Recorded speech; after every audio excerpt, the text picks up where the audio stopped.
ये गाना आपका हिट हो गया, देवरा ढोनी चटना बा, तो आगे और कुछ चाटने वाला कार्यक्रम जारी रहेगा। और जाके माइक में मुंह ठेल देता लोगिन आ डायरेक्ट पूछता लोगिन ठीक बा इनकर हो गई।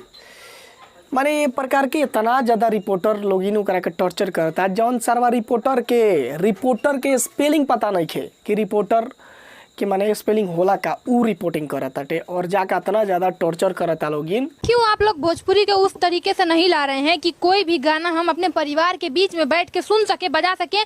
क्यों आज ऐसे गाने लिखते हैं आप लोग कि हम लोगों को हेडफोन लगा के सुनना पड़ जाता है गाना, कि कोई सुन ना ले घर में कि ऐसे गाने हम सुन रहे हैं? अरे भाई जब दिक्कत बाटे तारा कि गंदा गाना बाटे हेडफोन में तू लगा के सुनता रहो तो का जरूरी बाटे?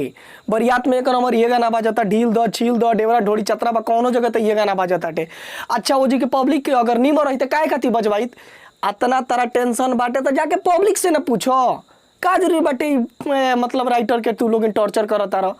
आज ऊ जौन गाना बहुत ज़्यादा ट्रेंड करता रहा देवरा ढोड़ी चटना बा, ओकर राइटर बारन PK आर्यन।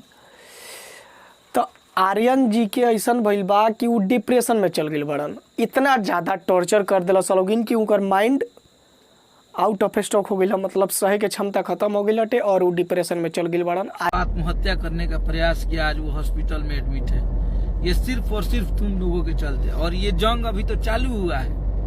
अभी तुम लोगों का एक एक लोगों का हिसाब किया जाएगा, इसलिए किया जाएगा कि तुम लोग अपना 2 रुपया कमाने के लिए तुम लोग किसी कलाकार को नहीं बकस रहे हो।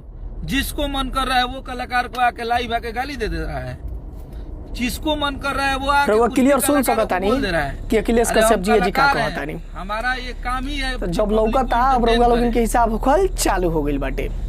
जितना जना टुचपुजिया बा लोगिन मुंह पर माइक लेके चल जाता लोगिन, अब तार लोगिन के हिसाब भइल चालू हो गई बाटे। बहुत जल्दी तार लोगिन के हिसाब होखे लगी।